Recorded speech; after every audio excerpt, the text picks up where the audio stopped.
सर्व शेतकरी भगिनी आणि बंधूंचं शेतीशाळेच्या पेरणी या पाठामध्ये हार्दिक स्वागत। आपल्याला ठाऊक आहेच तुकाराम महाराजांचा शेतकऱ्यावर किती जीव होता। तुकोबा म्हणतात, मडे जापुनिया करीती पेरणी कुणबियाची वाणी लवल आहे। शेतकऱ्यावर कसलंही संकट आलं तरी शेतकरी पेरणी करायचा थांबत नाही। तुकोबा पुढे म्हणतात, ओटीच्या परीस मुठीचे ते वाडे या परी काही वाडे स्वहिताचे। नाही काळ सत्ता आपुलिये हाती जाणते हे गुंती उगवती। पेरणी करताना कोणते बीज रुजते? जे बीज ओल्या जमिनीवर पडते तेच बीज रुजते। म्हणूनच तुकाराम महाराज म्हणतात की वेळ काळाची सूत्र आपल्या हातात नाहीत। त्यामुळे इतर कार्यामध्ये वेळ न घालवता जो शेतकरी पेरणी वेळेवर करेल त्याचेच पीक चांगले उगवून येईल। पाहिलं किती सोपे शब्दात संत तुकाराम शेतकऱ्याला मोठी गोष्ट शिकवून जातात। मित्रमैत्रिणींनो, तुकाराम महाराजांची हीच शिकवण आज आपण शिकणार आहोत। या पाठामध्ये आपण पेरणी या विषयाच्या विविध अंगाची माहिती घेणार आहोत। आता पेरणी म्हटलं की पहिला प्रश्न डोळ्यासमोर उभा राहतो, पेरणी कधी करायची? आपल्याकडं साधारण मृग नक्षत्रामध्ये पेरणी करतात, पण बरेच शेतकरी पहिला पाऊस पडला रे पडला की लगेच पेरणीची घाई करतात आणि मग बऱ्याच जणांवर दुबार पेरणीची वेळ येते। ती का? कारण गेल्या काही वर्षांमध्ये पावसाचं वागणंच बदललंय हो। बदलत्या हवामानामुळे पावसात गॅप कधी पडेल हे सांगता येत नाही। मग या सगळ्याचा विचार करता पेरणी कधी करायची? त्याला काही शास्त्रीय निकष आहेत का? आहेत। सलग 2 ते 3 दिवसात 75 ते 100 मिलीमीटर पाऊस पडला किंवा किमान 6 इंच खोलीपर्यंत जमीन ओली झाली आणि जमीन वापशावर आली की ही वेळ पेरणीसाठी चांगली असते असं मानलं जातं। आता पाऊस कमी पडला की जास्त हे आपल्यातल्या काही जणांना अनुभवावरून निरीक्षणावरून कळतं, पण हा पाऊस नेमका किती मिलीमीटर पडला हे मोजायचं कसं? यासाठी बाजारात पाऊस मोजायचं एक उपकरण मिळतं। आपलं नरसाळ असतं ना, तसंच ते दिसतं। त्याला म्हणतात पर्जन्य मापक। पर्जन्य म्हणजे पाऊस आणि मापक म्हणजे मोजणारे, अर्थात पाऊस मोजणारे उपकरण। आपल्याला अतिशय कमी खर्चात घरच्या घरी हे पर्जन्य मापक बनवता येतं। घरच्या घरी पर्जन्य मापक कसं बनवायचं या विषयावर पाणी फाउंडेशनने एक स्वतंत्र फिल्म बनवलेली आहे। ती पाहून तुम्ही घरच्या घरी हे पर्जन्य मापक बनवू शकता। ते शिवारात लावलं की तुम्हाला कळेल नेमका किती पाऊस झाला। मग जेव्हा 75 ते 100 मिलीमीटर पाऊस सलग 2 ते 3 दिवस पडेल तेव्हा तुम्ही पेरणी केलेली उत्तम। पण एक लक्षात ठेवा, जर पावसाला उशीर झाला किंवा तुमच्या विभागात पावसाला उशिरात सुरुवात होत असेल तर सोयाबीनच्या पेरणीसाठी तुम्ही जास्तीत जास्त 15 जुलैपर्यंत थांबू शकता। कारण सोयाबीनची पेरणी 15 जुलै नंतर केली तर उत्पादनात घट येते। आता पेरणी कधी करायची हे कळलं, आता ती कशी करायची हे पाहू। म्हणजे काय तर ती किती खोलीवर करायची, 2 रोपामधील 2 ओळीमधील अंतर किती ठेवायचं, पेरणी नक्की कशाने करायची हे सगळं आपण स्टेप बाय स्टेप पाहणार आहोत। सर्वप्रथम पाहू पेरणी किती खोलीवर करावी। सगळ्या पिकासाठी काही एकच नियम नसतो बरं का। वेगवेगळ्या बियाण्यांची पेरणी त्यांच्या गुणधर्मानुसार वेगवेगळ्या खोलीवर केली जाते। मात्र सोयाबीनची पेरणी ही 3 ते 5 सेंटीमीटर खोली दरम्यानच केली जाते। का बरं? कारण जमिनीच्या वरच्या 3 सेंटीमीटरमध्ये कमी ओलावा असतो। त्यामुळे पेरणी जर या वरच्या 3 सेंटीमीटरमध्ये केली तर ओलावा कमी असल्यामुळे बियाण्याची उगवण क्षमता मार खाते। शिवाय ते वरवरचं बियाणं पक्षीही नेमके वेचून खातात, त्याला मुंग्या लागू शकतात। हे झालं वरच्या 3 सेंटीमीटरचं। मग पेरणी 5 सेंटीमीटरपेक्षा जास्त खोलीवर केली तर काय होतं? 5 सेंटीमीटरच्या खाली बियाण्याला बुरशी लागण्याची शक्यता असते आणि बुरशी लागली की बियाणं मार खातच, हे आपल्याला माहीतच आहे. शिवाय सोयाबीनचा अंकुर हा बाहेर असतो आणि तो खूप नाजूकही असतो. त्यामुळे 5 सेंटीमीटर इतक्या खोलीवरून वर येणं त्या अंकुरासाठी कठीण होतं. त्याचा विपरीत परिणाम त्याच्या वाढीवर व उत्पादनावर होतो. म्हणूनच पेरणी करताना ती 3 ते 5 सेंटीमीटर खोली दरम्यानच करावी. आता तुम्ही म्हणाल, फुटपट्टी घेऊन जाऊ काय पेरणीला? नाही नाही, फुटपट्टी घेऊन जायची गरज नाही. त्याहीपेक्षा सोपी पद्धत मी तुम्हाला या पाठात नंतर सांगणार आहे. आता पेरणी करताना 2 ओळीमध्ये आणि 2 रोपामध्ये किती अंतर सोडावं? आपल्यातल्या बऱ्याच जणांना वाटतं की 2 ओळीमधलं आणि 2 रोपामधलं अंतर हे कमीत कमी ठेवलं तर एकरी रोपाची संख्या वाढेल आणि रोपाची संख्या वाढली की त्या पिकापासून मिळणारं उत्पादनही वाढेल. आता हा समज चुकीचा आहे की बरोबर हे ठरवायच्या आधी मी तुम्हाला एक छोटी गोष्ट सांगतो. खूप खूप पूर्वी 2 राज्य होती, एकदम एकसारख्या आकाराची आणि एकमेकाला लागून. एकाचा राजा होता चंद्रगौडा तर दुसऱ्याचा होता सूर्यगौडा. पण हे दोघं शेजारी असले तरी शेजार धर्म पाळायला काही तयार नव्हते. दोघंही 1 नंबरचे आगाऊ, सारखे एकमेकांच्या खोड्या काढायचे, एकमेकांचं राज्य बळकवण्याची संधी शोधत असायचे. आता एकदा सूर्यगौडाला हरवायला चंद्रगौडानं सैन्य उभं केलं. त्याचं बघून सूर्यगौडाही पेटला. त्यानं चंद्रगौडाच्या सैन्याच्या दुप्पट सैन्य उभं केलं. मग दोघांमध्ये घनघोर युद्ध झालं.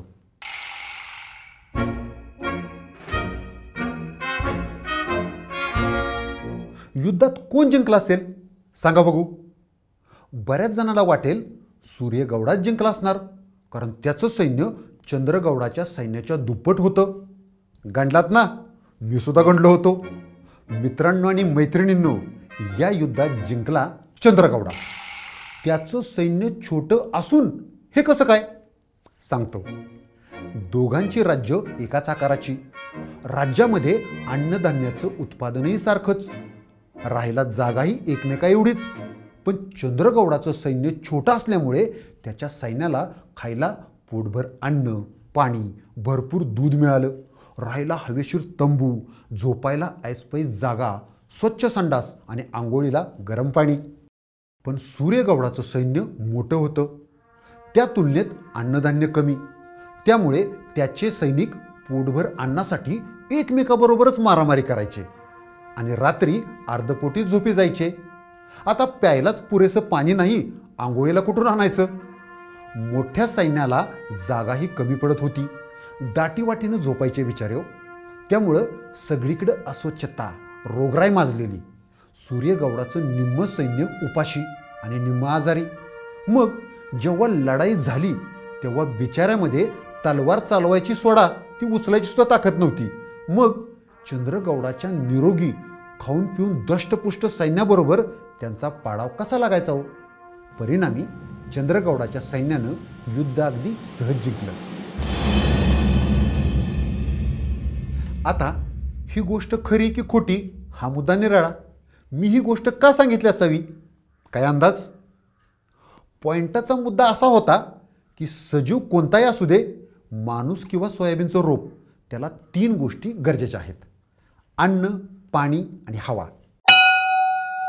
अर्थात माणसाला कपडे, मोबाईल, इंटरनेट अशा बऱ्याच गोष्टी लागतात हो. पण निरोगी जगण्यासाठी पुरेसं अन्न, पाणी आणि हवा ही असलीच पाहिजे. पण जसजशी माणसांची संख्या वाढत जाते तसतसं अन्न, पाणी, हवा कमी पडते आणि माणसं आजारी पडतात. पिकांचंही डिट्टो तसंच असतं. त्यालाही अन्न, पाणी, हवा कमी पडले की पीक आजारी पडतं. या 3ही गोष्टी पिकाला कमी पडू नयेत म्हणूनच शेतात रोपांची विनाकारण गर्दी करून चालत नाही. रोपांची गर्दी टाळण्यासाठी काय करणं गरजेचं आहे? पेरणी करताना 2 ओळी आणि 2 रोपं यांच्यामध्ये योग्य अंतर ठेवणं गरजेचं आहे. सोयाबीनच्या पिकामध्ये ते किती असावं? जमीन भारी असो वा मध्यम, सोयाबीनची पेरणी करताना आदर्श अंतर असावं 45 x 10 सेंटीमीटर. म्हणजे 2 ओळीमधलं अंतर 45 सेंटीमीटर आणि 2 रोपामधलं अंतर असावं 10 सेंटीमीटर. आणि जमीन हलकी असेल तर कोण सांगतंय? सर, हलक्या जमिनीत करतात होय सोयाबीनची पेरणी? काय बी सांगायलाय. करेक्ट. हलक्या जमिनीत आपण सोयाबीन लावतच नाही, त्यामुळं पेरणीच्या अंतराचा प्रश्नच येत नाही.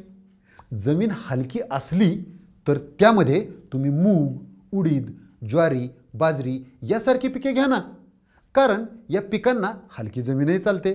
कशाला सोयाबीनच्या मागं लागून आपलंच नुकसान करून घ्यायचं. चला, पेरणीचं अंतर आणि रोपांची संख्या योग्य ठेवल्याने पिकाला त्याचा कसा फायदा होतो हे सविस्तर समजून घेऊया.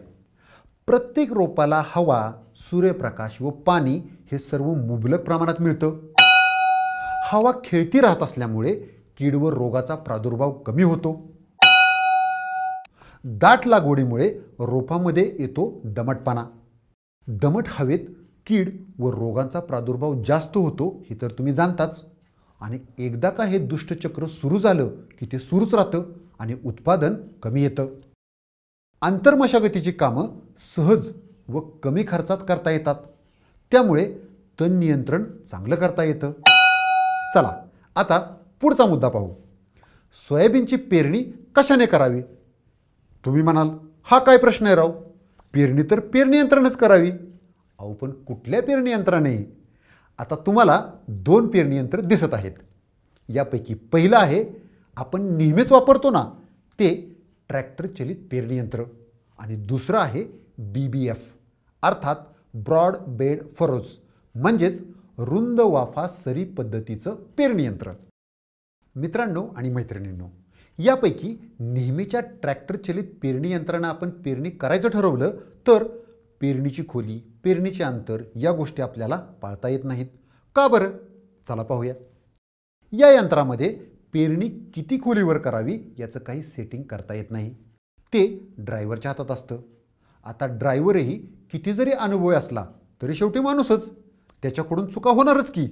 त्यामुळे पेरणी 3 ते 5 सेंटीमीटर वरच होईल हे काही सांगता येत नाही. मातीतला ओलावा जास्त काळ टिकत नाही, कारण ट्रॅक्टर चलित पेरणी यंत्राने गादी वाफा तयार होत नाही. आणि अतिवृष्टी झाल्यास या यंत्रानं पेरणी केलेल्या सोयाबीनच्या वावरात पाणी साचून राहू शकतं. त्यामुळे खोडकूज, मूळकूज होऊन पिकाला धोका पोचू शकतो. म्हणूनच सोयाबीनची पेरणी BBF म्हणजेच ब्रॉड बेड फरोज या यंत्राने करावी. हे यंत्र कसं असतं ते बघू. तुम्ही या BBF यंत्राची नीट पाहणी केलीत तर तुमच्या लक्षात येईल की या यंत्राच्या दोन्ही बाजूंना पेरणीची खोली निश्चित करण्यासाठी 2 छोटी चाकं लावलेली आहेत. त्यामुळे आपण पेरणीची खोली आपल्याला हवी तेवढी अगदी नेमकी ठेवू शकतो. याच्या दोन्ही बाजूला छोटे नांगरही बसवलेले आहेत. त्यामुळे प्रत्येक वाफ्याच्या दोन्ही बाजूला 2 सऱ्या तयार होऊन आपोआपच मध्ये गादी वाफा तयार होतो. आणि या गादी वाफ्यावर सोयाबीनची पेरणी झाल्यास त्याची वाढ जोमाने होते. BBF यंत्राने पेरणी कशी करावी? BBFने पेरणी करताना तुम्ही ट्रॅक्टर ड्रायव्हरला पहिली सूचना द्या, ती म्हणजे ट्रॅक्टर हा सेकंड लो गिअरमध्ये चालव. आणि अशा वेळी प्रति तास ट्रॅक्टरचा वेग हा बरोबर 5 किलोमीटर असला पाहिजे. आणि या वेगाने तुम्ही ट्रॅक्टर चालवून पेरणी केल्यास साधारण 45 ते 52 मिनिटात 1 एकर क्षेत्राची पेरणी योग्य रीतीने पूर्ण होते. आणि अशा प्रकारे पेरणी केल्यामुळे बियाणे हे संपूर्ण एकरभर क्षेत्रावर समप्रमाणात पेरले जाते. कुठं कमी झालं, कुठं पडलंच नाही, कुठं जास्त दाट झालं असं काही घडत नाही. आलं लक्षात? चला, BBFचे शेतकऱ्याला कोणते फायदे होतात ते पाहू. अतिवृष्टी झाली किंवा पावसात खंड पडला तरीही पिकाचं कमी नुकसान होतं. आजकाल पाऊस कधी पडेल आणि किती पडेल याची भविष्यवाणी कोणीच करू शकत नाही. अशा अनिश्चिततेच्या परिस्थितीत सोयाबीन पिकासाठी BBF हे एक वरदान ठरते. ते कसे? मित्रांनो, हा फोटो पहा.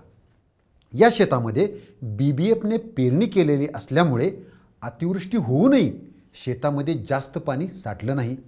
तसंच पिकाचं नुकसान झालेलं नाही, कारण जास्त पाऊस झाला तर अतिरिक्त पाणी शेताबाहेर काढण्यासाठी या साऱ्यांचा उपयोग होतो. त्यामुळे अतिवृष्टीच्या काळात पीक पाण्यात बुडून संपूर्ण नुकसान होत नाही. तसंच पाणी साचल्यामुळे होणाऱ्या खोडकूज, मूळकूज या रोगांचा प्रादुर्भाव टाळला जातो. त्याविरुद्ध पावसाचा खंड पडल्यास BBFचा कसा फायदा होतो? BBFमुळे शेतात जलसंधारण होते. गादी वाफ्यामुळे पाण्याचा ताण पिकाला जास्त बसत नाही आणि समजा एकात दुसरं संरक्षित सिंचन देण्याची वेळ पडली तर फक्त सऱ्यामध्ये पाणी सोडलं की गादी वाफे आपोआपच त्याच्यातून पाणी शोषून घेतात. त्यामुळे संपूर्ण वाफे भिजवत बसण्याची गरज नाही. म्हणजेच पाण्यातही बचत होते. अतिवृष्टी झाली किंवा पावसात खंड पडला तरीही सोयाबीन पिकाचं नुकसान कमी होतं. त्यामुळे कोरडवाहू तसेच बागायती सोयाबीन पिकासाठी BBF खूपच फायदेशीर ठरतं. आता पुढचा मुद्दा पाहूया. पेरणीची खोली नेमकी 3 ते 5 सेंटीमीटर ठेवता येते.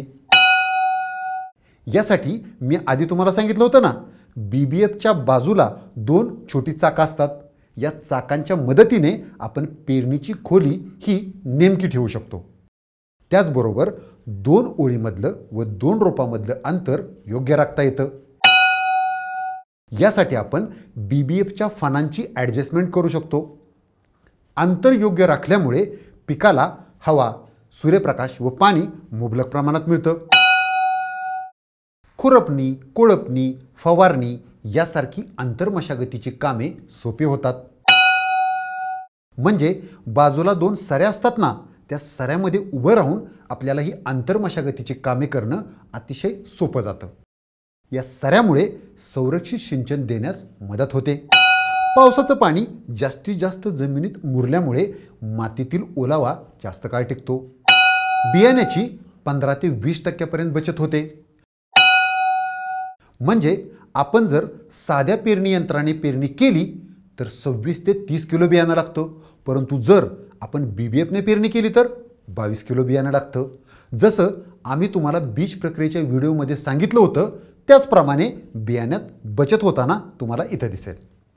पिकामध्ये हवा खेळती राहते व सूर्यप्रकाश पुरेशा प्रमाणात मिळाल्यामुळे कीड व रोगांचा प्रादुर्भाव कमी होतो आणि उत्पादनामध्ये 10 ते 25% वाढ होते. BBFने उतारास आडवी पेरणी केल्यास मूलस्थानी जलसंधारणे होते आणि जमिनीची धूपही थांबते. पण समजा तुमच्या गावात BBF यंत्र उपलब्ध नसेल तर मग पेरणी कशाने करावी? चला बघूया. BBF यंत्र उपलब्ध नसेल तर शेत तयार केल्यानंतर त्यामध्ये बळीराम नांगराच्या साहाय्याने ठराविक अंतरावर दाखवल्याप्रमाणे सऱ्या काढून घ्या. 2 सऱ्याच्या मध्ये आपोआप गादी वाफा तयार होईल. त्याच्यावर टोकन यंत्राच्या साहाय्याने बियाणं व खत योग्य अंतरावर टोकून घ्या. हे टोकन यंत्र बाजारात साधारण 2000 रुपयाला मिळतं. टोकन यंत्राने पेरणी केल्यामुळे बियाण्याची योग्य खोलीवर टोकन करता येते. त्याचबरोबर पेरणीच्या खर्चातही बचत होते. मित्रांनो आणि मैत्रिणींनो, असं होऊ शकतं की तुमच्याकडे BBF पेरणी यंत्र उपलब्ध नाही पण ट्रॅक्टर चलित पेरणी यंत्र उपलब्ध आहे. अशा वेळी ट्रॅक्टर चलित पेरणी यंत्राचे शेवटचे 2 दात काढून त्या ठिकाणी पंजीचे फाळ लावून सुद्धा रुंद वापा सरीत तयार करता येऊ शकते. काही शेतकरी ट्रॅक्टर चलित पेरणी यंत्राच्या साहाय्याने योग्य अंतरावर पेरणी करताना 4थ्या किंवा 5व्या ओळीनंतर एक ओळ मोकळी सोडतात आणि सोयाबीनचं पीक उगवल्यानंतर रिकाम्या ओळीत डवऱ्याच्या जानकोळाला दोरी बांधून मृतसरी तयार करतात. त्यामुळे अतिवृष्टी झाल्यास पावसाच्या पाण्याचा निचरा होण्यास मदत होते. मित्रांनो आणि मैत्रिणींनो, सोयाबीनचं पीक खूप दाट असतं. त्यामुळे शेतात जर अशी एक मृतसरी तयार केली तर खुरपणी, फवारणी यासारखी कामं करणंही सोपं होऊन जातं. पेरणी यंत्र कुठलंही असलं तरी त्या पेरणी यंत्राच्या फळाला तुम्ही पाहिलं असेल, खाली 2 छिद्र किंवा होल असतात. त्यापैकी खालच्या होलमधून खत पडल्यास ते 5 सेंटीमीटरपेक्षा जास्त खोलीवर जाऊन पडतं आणि वरच्या होलमधून बियाणं पडल्यास ते 3 ते 5 सेंटीमीटर खोलीवर पडतं. बियाणं रुजल्यानंतर त्याच्या खालचं खत त्याला सहज उपलब्ध होतं आणि त्याची वाढ जोमाने होते. पण काही शेतकरी अनवधानानं बियाणं खालच्या होलमधून आणि खत वरच्या होलमधून सोडतात. अशा वेळी एकतर बियाण्याला उगवायला वेळ लागतो, शिवाय त्याला खत वेळेत उपलब्ध होत नाही आणि जास्त खोलीवर गेलेलं बियाणं कुजू शकतं. हे आपल्याला माहीतच आहे. कोणत्याही परिस्थितीत खत व बियाणं एकत्रित पेरताना खत हे खालच्या होलमधून व बियाणं हे वरच्या होलमधून पडेल अशाच पद्धतीनं पेरावं. आता बऱ्याच शेतकऱ्यांच्या मनात असा प्रश्न येऊ शकतो की हे झालं सोयाबीन पिकाच्या बाबतीत, पण जर सोयाबीनमध्ये तुरीसारखं एखादं आंतरपीक घ्यायचं असेल तर पेरणी नक्की कशी करायची? आता ज्या शेतकऱ्यांच्याकडे BBF किंवा ट्रॅक्टर चलित पेरणी यंत्र आहे त्यांना कदाचित या गोष्टीबद्दल सविस्तर माहिती असेल, पण ज्यांच्याकडे ट्रॅक्टर चलित पेरणी यंत्र किंवा BBF नाही त्यांच्यासाठी मी थोडक्यात सांगतो. काय असतं ना, या पेरणी यंत्रांना खाली फाळ असतात. काही लोक त्याला फण म्हणतात. 2 फणातील अंतर आपण कमी जास्त करू शकतो. आता ते अंतर आपल्याला हवं तितकं ठेवलं की पेरणीसाठीच्या बियाण्याच्या बॉक्समध्ये पार्टिशन तयार करून त्यामध्ये सोयाबीन व तुरीचं बियाणं व्यवस्थित ठेवून द्या, जेणेकरून तुम्ही कोणत्याही एका किंवा 2 फणातून तुमच्या आंतरपिकाची म्हणजेच तुरीची पेरणी करू शकता. आपण पेरणी कधी, कशी व कोणत्या यंत्राच्या साहाय्याने करायची ते पाहिलं. आता पेरणीच्या वेळी खत व्यवस्थापन कसं करायचं ते पाहूया. शेतात सेंद्रिय खते कोणती टाकायची, कशी व कधी टाकायची हे आपण पहिल्या सत्रातील पूर्व मशागतीच्या व्हिडिओमध्ये सविस्तर पाहिलेलं आहे. आता बघूया पेरणीच्या वेळेला रासायनिक खतांचा वापर किती व कसा करायचा. सोयाबीन पिकासाठी रासायनिक खतांचा वापर हा माती परीक्षणानुसारच करावा, परंतु जर तुम्हाला माती परीक्षण करणं शक्य झालं नसेल तर विद्यापीठाने शिफारस केलेला बेसल डोस पेरणीच्या वेळी द्यावा. यासाठी पश्चिम महाराष्ट्र, मराठवाडा व विदर्भासाठी भौगोलिक परिस्थितीनुसार वेगवेगळ्या बेसल डोसची शिफारस आहे. सुरुवातीला महात्मा फुले कृषी विद्यापीठ राहुरी यांनी पश्चिम महाराष्ट्रासाठी केलेली रासायनिक खतांची शिफारस पाहूया. पश्चिम महाराष्ट्रात सोयाबीन पिकासाठी प्रति एकर अन्नद्रव्य किती लागतात? नत्र लागतं 20 किलो, स्फुरद लागतं 30 किलो आणि पालाश लागतो 18 किलो आणि याबरोबर गंधक 10 किलो ही देणं गरजेचं आहे. मित्रांनो आणि मैत्रिणींनो, ही अन्नद्रव्य पिकाला या प्रमाणात मिळण्यासाठी आपल्याला प्रति एकर सरळ खते किती द्यावी लागतील? Urea 43 kilo, single super phosphate 188 kilo आणि muriate of potash 30 kilo. Single super फॉस्फेटमध्ये गंधक असल्यामुळे गंधक वेगळे टाकायची गरजच नाही. आता पाहूया वसंतराव नाईक मराठवाडा कृषी विद्यापीठ परभणी यांनी मराठवाड्यासाठी केलेली रासायनिक खतांची शिफारस. मराठवाड्यात सोयाबीन पिकासाठी प्रति एकर अन्नद्रव्य किती लागतात? नत्र लागतं 12 किलो, स्फुरद लागतं 24 किलो आणि पालाश 12 किलो. यासोबत गंधक 8 किलो लागतं. मित्रांनो आणि मैत्रिणींनो, ही अन्नद्रव्य पिकाला योग्य त्या प्रमाणात मिळण्यासाठी आपल्याला प्रति एकर सरळ खते किती द्यावी लागतील? युरिया द्यावा लागेल 26 kilo, single super phosphate 150 kilo आणि muriate of potash 20 kilo. Single super फॉस्फेटमध्ये गंधक असल्यामुळे गंधक वेगळं टाकायची गरज नाही. आता पाहूया डॉक्टर पंजाबराव देशमुख कृषी विद्यापीठ अकोला यांनी विदर्भासाठी केलेल्या रासायनिक खतांची शिफारस. विदर्भात सोयाबीन पिकासाठी प्रति एकर अन्नद्रव्य किती लागतात? नत्र लागतं 12 किलो, स्फुरद लागतं 30 किलो, पालाश 12 किलो आणि गंधक 8 किलो. मित्रांनो आणि मैत्रिणींनो, ही अन्नद्रव्य पिकाला या प्रमाणात मिळण्यासाठी आपल्याला प्रति एकर सरळ खते किती द्यावी लागतील? Urea 26 kilo, single super phosphate 188 kilo आणि म्युरेट ऑफ पोटॅश 20 किलो. इथंही सिंगल सुपर फॉस्फेटमध्ये गंधक असल्यामुळे गंधक वेगळं टाकायची गरज नाही. समजा तुम्ही जीवाणूंची बीज प्रक्रिया केली असेल तर तुम्ही रासायनिक खतं साधारण 10% कमी वापरली तरी हरकत नाही. चला, आजच्या व्हिडिओमध्ये आपण काय शिकलो ते पाहूया. पेरणी नक्की कधी करायची? पेरणी कशी व किती खोलीवर करावी, 2 ओळीतील व 2 रोपातील अंतर किती ठेवावे व त्याचे कोणते फायदे होतात, BBF पेरणी यंत्राने कोणते फायदे होतात, BBFने पेरणी करताना कोणती काळजी घ्यावी, BBF नसेल तर पेरणी कशाने करावी, सोयाबीन पिकासाठी खत व्यवस्थापन कसे करावे, आंतरपिकाची पेरणी कशी करावी. चला, आजच्या तासामध्ये इतकंच. पुन्हा भेटू पुढच्या व्हिडिओमध्ये. पण जाता जाता तुकाराम महाराजांनी पेरणीबद्दल काय सांगितलंय ते विसरू नका. तुका म्हणे पाही आपुली सूचना, करी तो शहाणा मृत्यू लोकी.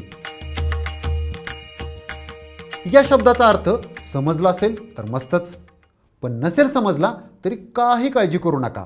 हा तुमच्यासाठी ग्रहपाठ समजा आणि या ग्रहपाठाचं टेन्शन घेऊ नका. हसत खेळत शिका.